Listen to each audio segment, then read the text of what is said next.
Welcome to Relationship Mastery, a podcast for those who want to learn how to master the art of creating happy, healthy, and loving relationships. Please join me, Adey-Jones, and my co-host, Barry Selby, each Tuesday at 1 p.m. Pacific for a lively and informative conversation on everything to do with relationships. Welcome, Barry, again, and everybody else. Sorry, we've just had some funny exchanges there, if you're wondering what's happening here. They will have a bloopers reel at some point as well. Exactly, that would be fun. Okay, so today we're going to talk about, and I have to get this right because I have a tendency to say it wrong, being corrected by Barry here. We're going to talk about the shiny object syndrome. Yay! Right. Exciting stuff. I've been calling it the shiny ball syndrome for years, so Yeah, we've decided that's another show. But that's a different topic entirely. Yes. exactly. So we mentioned this a little bit last week about what spurred me was when you were talking about the men wanting to capture that Yeah. that when when that's that sort of pursuit, and we were talking about knights in shining armor, but I'd really love this week to talk about this shiny object syndrome. So why don't you start, Barry? What is your Sure. experience of the shiny object syndrome? Well, the use of that term happens a lot because we have this tendency to be distracted by something very shiny, glittery, sparkly, disco ball like in our lives, away from something that's more important.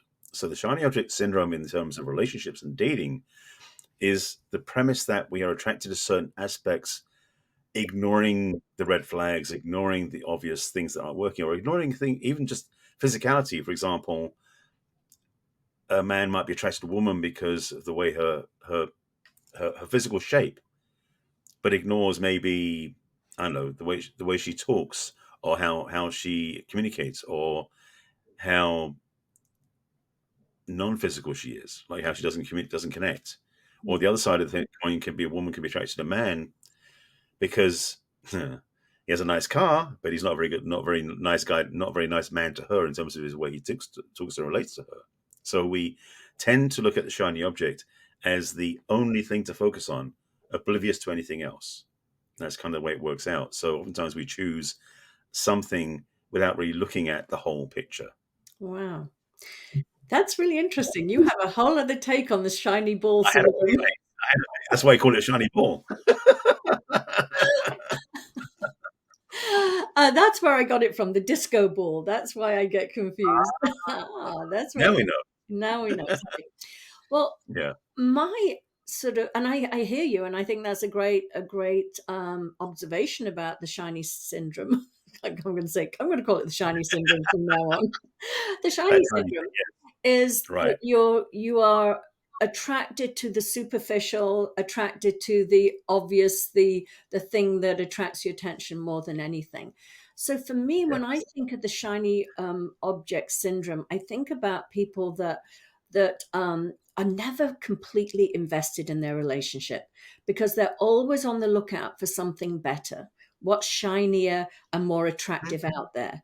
So I tend to think of that as one foot in, one foot out.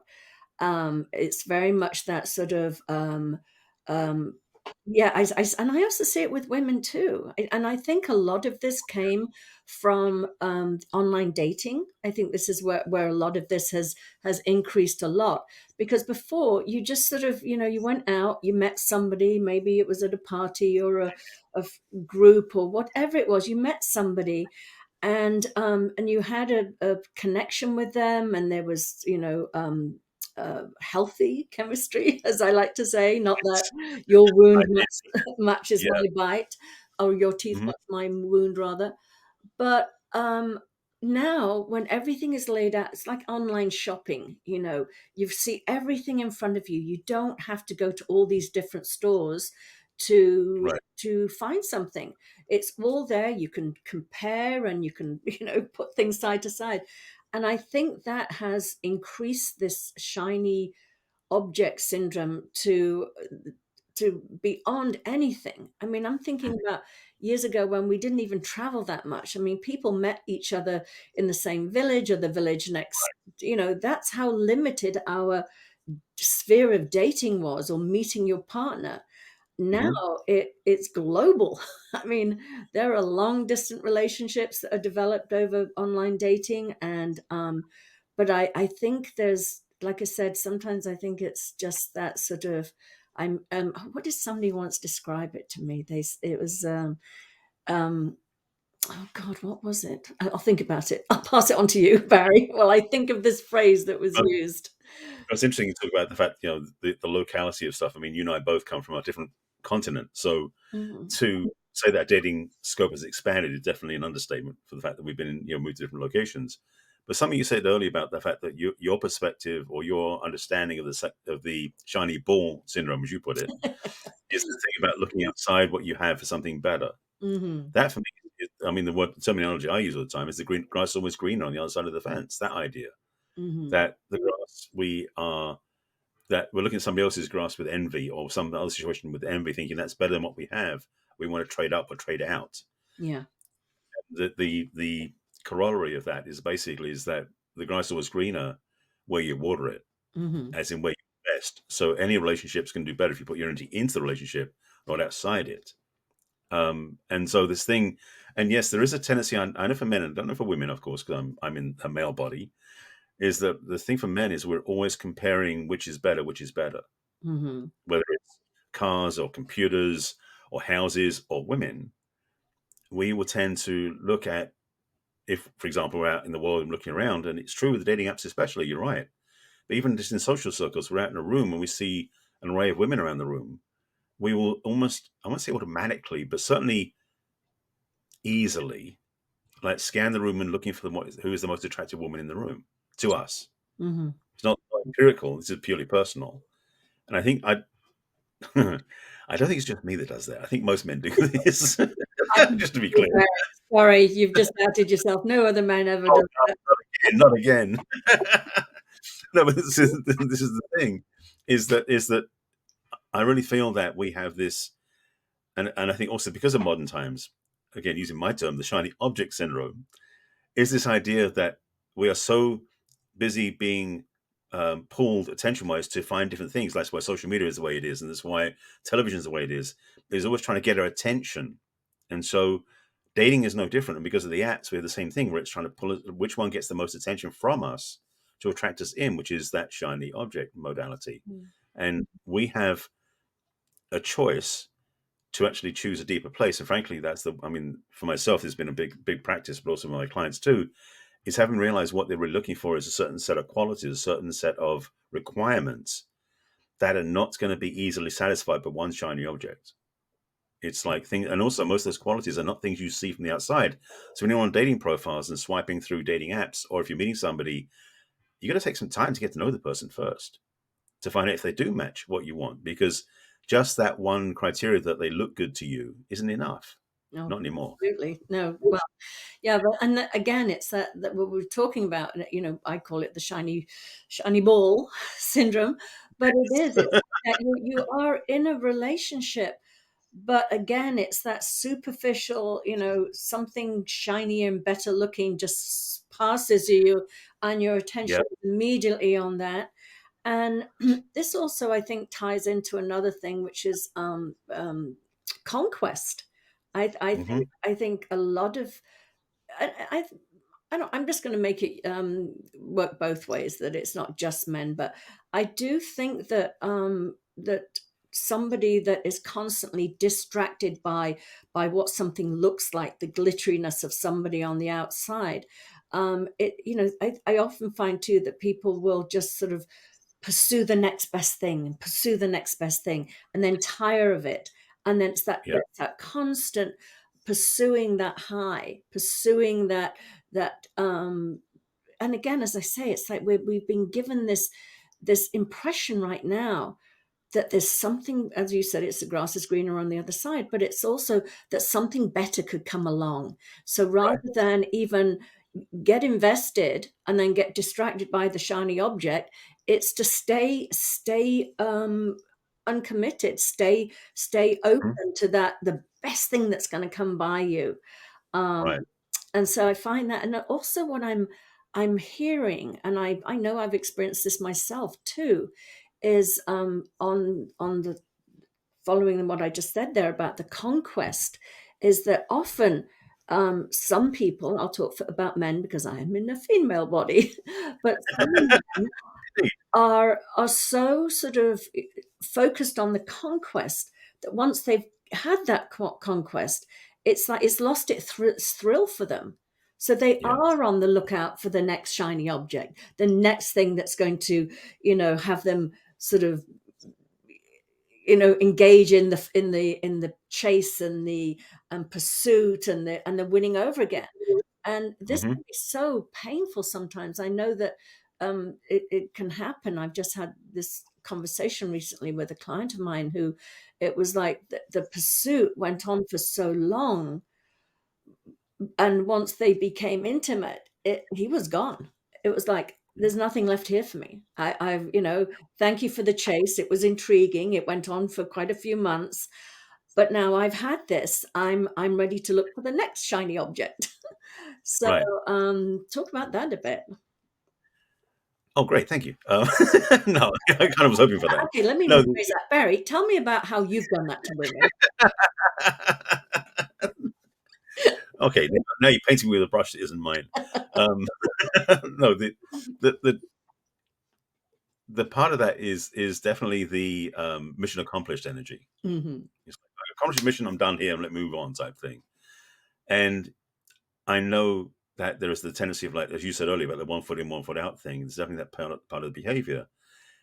The thing, and this is the work I've been in this work for the last since 2007, of this whole masculine feminine work. So I know a lot of the nuances of that and the dance of that. And again, these are general labels. Just put it on top, just so people understand, is that masculine generally fits in the male body and feminine generally fits in the female body, but it's not only those ways.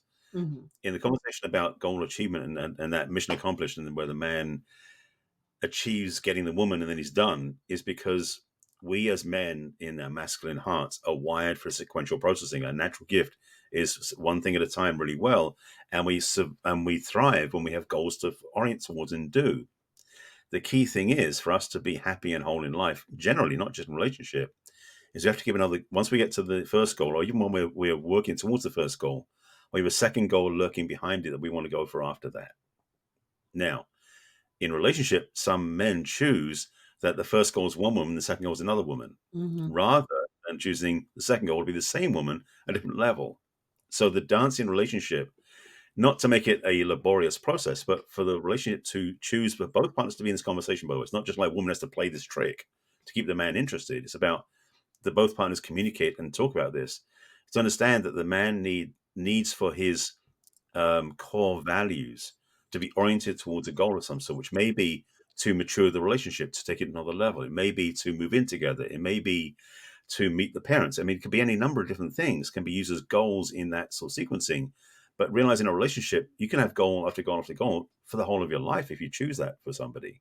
But Hmm. having that in the back of your mind as a reminder versus forgetting about it and then getting bored or looking elsewhere, which is what tends to happen with the masculine mindset, is always looking for the next thing to achieve. That's a big thing. I mean, just to take it out of context for a second, there's a whole story about the Americans that went to the moon, Hmm. and it was Aldrin was on the was I believe Aldrin was on the shuttle orbiting, or on the spaceship orbiting, and it was who was Armstrong. it went on? Armstrong. Thank you. I was going to say Anderson. No, Armstrong, who walked on the moon. Hmm. Well, Armstrong's life faded away big time after he got back. Buzz Aldrin's life kept going, because the thing is that Armstrong went to the moon. What goal goes beyond that? Hmm. He achieved the biggest goal possible, so his life basically is down after that. Whereas Aldrin didn't get to the biggest goal possible, so his life kept growing and he kept doing other things, and he did a lot of speaking work and he did other things too. And the difference in their successes is almost like, if you get the big goal and you then have to look for something else, there's nothing that can be quite the highest, like being president of the United States or being king of a country. You've Hmm. hit the top level. There's nothing beyond that. Yeah. So relationship, just to bring it back into humanity's sake, is for us men to really have the next level of the relationship we want to have. It may just be the way we want to please our partner changes and evolves. Maybe the way that maybe we learn to do things together, like take dancing lessons. I mean, there's so many different things we can do that are goals we can achieve. Now, for the feminine, just to put that in context, the feminine tends to embrace a multiplicity of things at once. We men are more linear, whereas women are generally more multitasking sensibility. So they're not focused on one thing at a time, and there isn't like an end point for them. It's always different things at once going on. Just that we're not wired that way normally. Yeah. So you're basically saying that women can handle a lot of men at the same time? Wasn't quite what I meant to say. No, you're putting words in my mouth, woman. Well, I love what you're saying, and it's really interesting because yes, I think sort of going back to that sort of what you were saying about the goals, and if the goal is just to sort of get the woman in bed, that's going to be pretty repetitive and boring after a while. That's just going to be the same thing. But as you said, if you explore deeper levels within the relationship, I mean, how rich is that?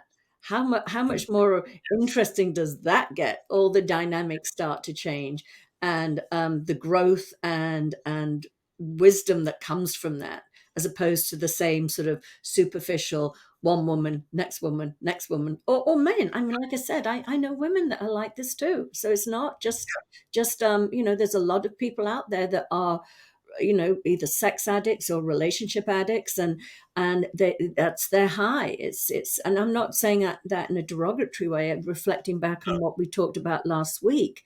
you know um Sex addiction actually is, again, it's a self-soothing thing that a lot of our younger kids that can't go out and get drugs or drink, they will engage in sort of either online porn or whatever it is, as a form of release, as a form of calming down, of creating that cocktail, as I said, to help soothe them in an environment that could possibly be very painful. So I'm not saying, Right. sex addiction is a terrible thing. I mean, any addiction or any behavior that controls your life and doesn't support you having healthy relationships is problematic, and deserves compassion. So, Yeah. so, but going One back, thing you said, sorry. one thing I said, which I want to expand on one thing you said earlier about how women do this too. Hmm. As I said before, about how generally speaking, the masculine aligns to men and the feminine aligns to women. But there are definitely women out there who are very masculine, so they will tend to take on masculine traits like the men do. And there are also some men who are naturally feminine. And that's independent of sexual preference, by the way. We're not talking about gay or straight. There are straight couples where the woman's more masculine than the man is. Yeah. So the idea that some women are also in the sleeping around or just achieving one goal, go to the next one, the next one, the next one. Mm-hmm. It's a masculinity that's driving that, and without understanding how it works and how to satisfy it, it will tend to keep doing the same thing again and again. Yeah. So it's a key thing. Yeah, Yeah, no, 100%. I mean, we all have masculine and feminine within us, to yes, some indeed. degree or another. And I have a very strong masculine side. I'm very aware of that, and I do tend to. I think I do tend to like men that have a strong feminine side. So Makes sense. even though they're masculine, Yeah, but there's that sort of quality to them as well. So yeah, 100%. We have it in both of us. So back to the shiny ball syndrome.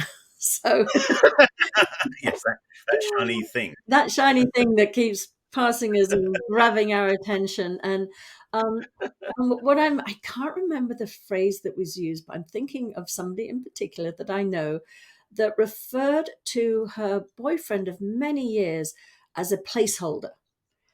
It was, Oh, and they were together for 10 plus years, and it was that this person was not the one.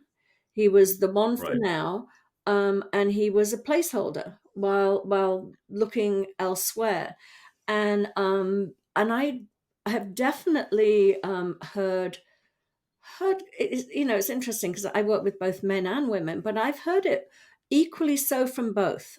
This is Hmm. interesting. It's like that, and again, I think it's that buying into. I like being in a relationship. I like the perks that come in with it, But Indeed. or just even, I wasn't even talking about sex. I was talking Oh, about was that obvious?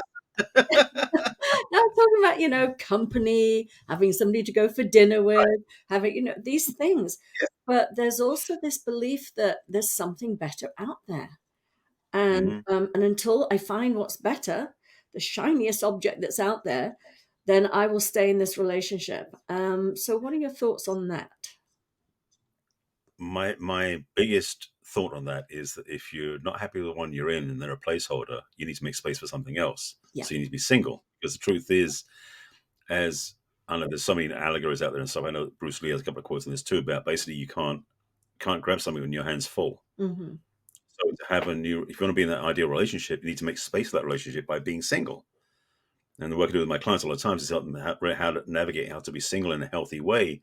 One, so you don't need that person, you don't feel desperate for that person, but also so you can attract that person. Yeah. And it doesn't work as easily if somebody's occupying the space in your life where a relationship would fit. That placeholder basically never gets moved because it is holding the place. There's no room for somebody else to move in. So you've got to make space by moving the placeholder out to make room for a relationship for the one you want to be with. Hmm. And the shiny object perspective is constantly seeing, oh, it could be that one, that one, that one, but this is in the way.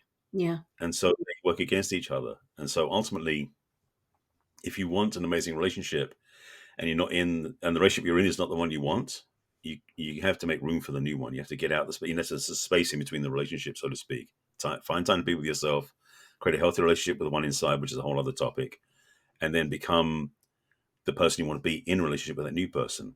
That's the only way you can work. I don't believe you can find a healthy relationship when you're stuck with one in front of you that isn't that. Yeah. It doesn't work. Well, and I think it even goes deeper than that for me, because I know, I've heard people actually say to people they meet, "Well, I'm seeing somebody, but I'm not that into them," or something like that. Now, for Yeah. me, that would be a massive red flag. That would be somebody that I would run a million miles away from, because I would think to myself, well, where's your integrity? Why would you be using another human being just to satisfy Yeah. your basic needs for company and sex, maybe, and whatever, and Right. and still be looking for something better? To me, that would be an indication that this person, if they could do it to the person they're with now, they could certainly do it to me. And Hmm. do you really want to be with somebody that can't be alone, that is or that would willingly use somebody? And quite honestly, I feel it's abuse. I think when you are and this is a whole other show, but when you are being not being authentic, not being truthful in your relationship, when you are cheating or on the lookout for other people, or actively Hmm. looking out on dating apps while you're already in a relationship, I think that is emotional abuse. I think the other person, and we can talk much more about this. I think the person you're with doesn't know that there's potentially somebody else in their relationship. They think they're just relating to you, but you're bringing outside people into that relationship that's affecting that relationship you have together. And the person you're with is blind to that. They have no idea. Yeah. They think they're operating on a one-to-one basis, and they're not. They're operating on a one to two, three, Many. four, however many, and that Yeah. impacts that relationship. So I think, yeah, to be really aware of the signs of when somebody has a tendency to be the shiny object syndrome person, that they're always Oh, yeah. looking on the lookout for something better. That's one way, I think, is to really be alert to that. And sorry, my mind has just gone blank. so so do you have anything to add to that, Barry? I would concur with that. There definitely is the case that like on the dating apps, when somebody says on dating apps and they say they're separated, they're not actually divorced, Hmm. that's an immediate no for me. So I'm on the same page as you are in that sense. It's like I want someone who's totally free and clear to be in a relationship with. Mm. Same as I need to be free and clear to be in a relationship with them. And any hooks ties into somebody else that's still ongoing at the same time means you're not fully available to be in a relationship. And yeah, that's not respectful to the person you're with, to yourself, or to the new person. So nobody wins in that scenario. So Mm. definitely, you've got to be willing to um, raise the anchor, so to speak, or to cast off from that relationship to be free for the next one, as I said earlier. So yeah, definitely, it's a red flag when you meet somebody who's still tied into some sort of relationship that's not available to you fully. Well, I would I would with that. Simply having been married and divorced, and knowing Hmm. some divorces take years to finalize. So you can have left and I think it depends on how if you just left the relationship a month ago or a week ago, then yes, I agree that the throes of disentangling from that are going to be top of mind for that person. That they're not totally available. But I also think that, if the divorce is a long time coming and the separation is a clear separation, there is no sort of residue of still feelings and attachments and things like that. I think that I would loosen it on if somebody's separated, simply because I can talk for myself. I dated while I was separated, and Right. but I didn't date until I was free and clear of the relationship. That I waited for. But That's the thing. the divorce wasn't final. Um, but no, I didn't. As I said, I took that sort of 18 months off after my separation, the initial separation, mostly because I went on a couple of dates and I realized I was dating the same person again. It was like, oh, take time out, do your Yeah. healing. Really, I remember thinking at the time, it's like my motivation was, how the hell did I get myself in this situation again? And I wanted to make sure I was not going there again. But No. yeah, Yeah. I think these are all things to look at, as far as that sort of, are you with somebody that is invested? Are they Hmm. going to work with you to get through the hard times? Or are they always going to have that one foot out because something better might be coming along and I want to be available for it? Yeah. That is. It does require some self-examination. Hmm. It does require really getting clear to that. What is it I'm looking for? What am I looking to fulfill? What am I looking to engage? What am I looking to be distracted by, perhaps? Just so you know for yourself. You can, because the biggest thing is you got to be honest with yourself, and then the person you meet, you got to be honest with them as well. And if you don't know, how can you be honest? Hmm. So yeah, it's definitely self-reflection and definitely self awareness is key, is required, because unfortunately a lot of people don't have that awareness. In fact, tend to perpetuate that sort of hanging on to one, going for the next, and then this sort of overlapping mishmash is not healthy. Yeah. Yeah. And the other No. thing, I was going to say, oh, it's completely escaped my mind. What's wrong with my mind today? Oh, I know what I was going to say.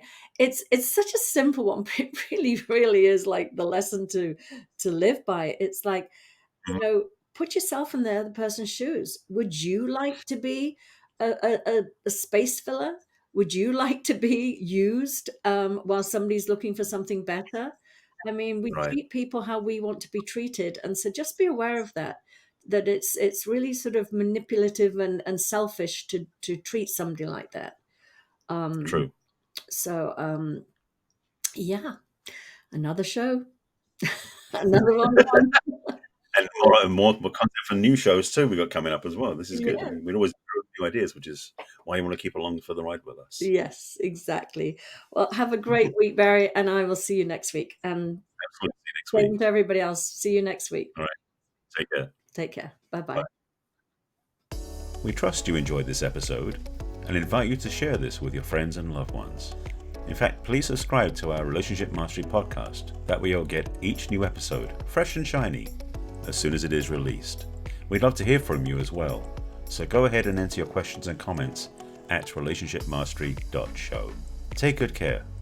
We will connect with you in our next episode of Relationship Mastery.